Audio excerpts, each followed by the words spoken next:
प्रश्न है आज का कि मेरी दीक्षा रामानुज संप्रदाय में हुई थी। मैं वैष्णव था पर किन्हीं कारणों से मेरी वैष्णवता खंडित हो गई।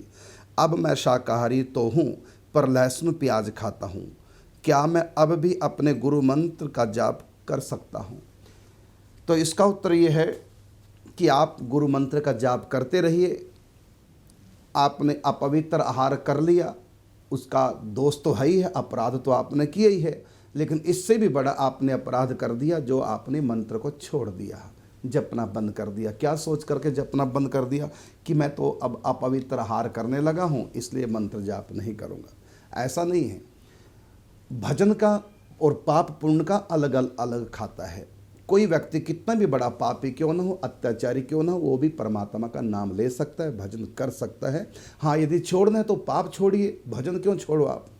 कई लोग कहते हैं हम पवित्र होकर ही भजन करेंगे, अभी हम भजन के लायक नहीं। ऐसा नहीं है।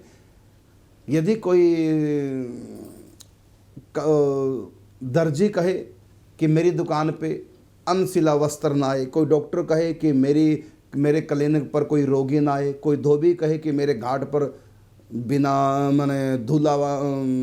बिना धुला कपड़ा ना आए, तो बोलिए फिर इनका महत्व क्या रह जाएगा। राम नाम की साबुन है और मन गंदा है तभी तो हमको भजन करना है। यदि मन गंदा नहीं है, पवित्र हो गया, तब तो भगवान का साक्षात्कार हो जाएगा। हमारा मन गंदा है, अपवित्र, आहार भी अपवित्र है, विचार भी अपवित्र है, व्यवहार भी हमारा अपवित्र है, तभी तो हमको भजन करना है, जिससे कि हम तीनों प्रकार से पवित्र हो जाएं। तो ये ना सोचो कभी भी कि हमारा आहार शुद्ध नहीं, हम भजन नहीं कर सकते। नहीं, पापी से पापी भी प्रभु का भजन कर सकता है। गीता में भगवान ने कहा भी है, अपि चेत सुदुराचारो भजते माम अनन्य भाग साधुरेव स मंतव्य सम्यक विवसितो हिसा क्षिप्रम भवति धर्मात्मा शाश्वत शांति निगच्छति कौन्तेय प्रति जानहि नामे भक्ता प्रणश्यति। तो भगवान ने कहा कि कोई अतिशय दुराचारी महापापी भी क्यों न हो, वो भी मेरा भजन करे और बहुत जल्दी मेरे भजन के सत्संग के प्रभाव से बहुत जल्दी साधुरेव स मंतव्य, भगवान कहते हैं मैं उसको साधु मानता हूँ जो मेरे भजन में लग गया। वो क्षिप्रम भवति धर्मात्मा, वो बहुत जल्दी धीरे धीरे भजन के प्रभाव से धर्मात्मा हो जाएगा। आहार भी शुद्ध करेगा, विचार भी शुद्ध होंगे, उसका व्यवहार भी शुद्ध हो जाएगा भजन की कृपा से, नाम जप की कृपा से। इसलिए कहा ना कि भजन कर तो ऐसा कर, भजन करने की हद कर दे, भजन के बल से यमराज का खाता भी रद्द कर दे। आपने गलती की है कि आपने अपवित्र वस्तु खाई है और इससे भी बड़ी गलती कर दी, आपने नाम जप छोड़ दिया, ये सोचकर हम तो पापी हैं, हम तो उड़ पटांग खाते हैं इसलिए हमको भजन करना नहीं चाहिए। ऐसा नहीं, पापी से पापी भी भगवान का भजन करे। रावण कितना बड़ा पापी था, ठीक है, उसको उसके पाप का दंड मिला, लेकिन रावण जय भक्त भी था, भगवान शिव की आराधना करता था, पूजा करता था, तपस्या भी करता था, तो उसका भी उसको फल मिला। क्या फल मिला कि भगवान के हाथों मर करके अपने पापों से मुक्ति प्राप्त कर ली। ये उसके भजन का फल था। जो राम जी के हाथों मरा, सब थोड़ी भगवान के हाथों मर सकते हैं। जो भी भगवान के हाथों मरे उस जन्म के उसके सारे पापों का विध्वंस हो जाता है। ये उसके भजन का प्रताप कहिए। और जो उसको भगवान का प्रेम नहीं मिला तो ये उसके पापों का दंड था। तो दंड भी रावण को मिला, मृत्यु दंड भगवान ने दिया, लेकिन उसको नरक नहीं जाने दिया क्योंकि वो भगवान शिव का भक्त था। राम कृष्ण में, शिव में कोई भेद नहीं।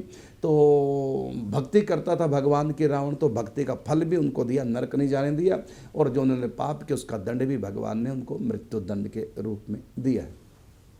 तो कोई भी व्यक्ति पापी क्यों न, गीता में एक जगह और भी ये कहा है पापी के बारे में, कहा कि सर्वधर्मान परित्यज्य मामेकम शरणम व्रज अहम त्वा सर्व पापेभ्यो मोक्षयिष्यामि महाशुचा।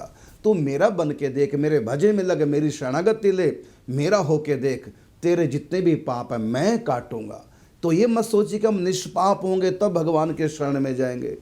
नहीं, आप पापी से पापी भी क्यों ना हो, आपका आहार भी अशुद्ध है, विचार भी अशुद्ध है, व्यवहार भी अशुद्ध है, तब भी आप भगवान का भजन कीजिए, संतों के शरण में आइए। गंदा कपड़ा धोबी के पास नहीं जाएगा तो कहाँ जाएगा, अनसीला वस्त्र दर्जी के पास नहीं जाएगा तो कहाँ जाएगा, रोगी व्यक्ति डॉक्टर के पास नहीं जाएगा तो कहाँ जाएगा। इसी प्रकार पापी व्यक्ति यदि संतों के पास, भगवान के शरण में नहीं जाएगा तो उनका ठिकाना ही कहाँ फिर है।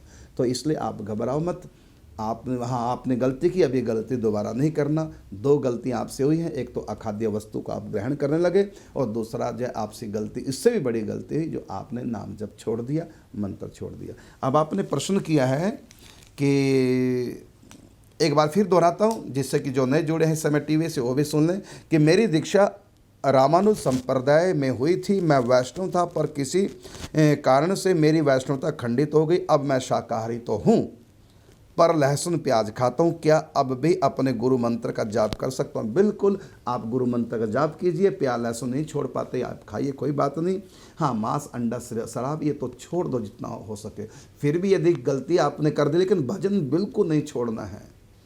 भजन तो करते रहिए और आप अपना आहार शुद्ध कीजिए। रही बात प्याज लहसुन की, भले ही आप प्याज लहसुन खाते हैं तब भी आप गुरु मंत्र का जाप करें और नाम जाप दोनों करें। गुरु मंत्र सुबह शाम और नाम जाप 8 हो।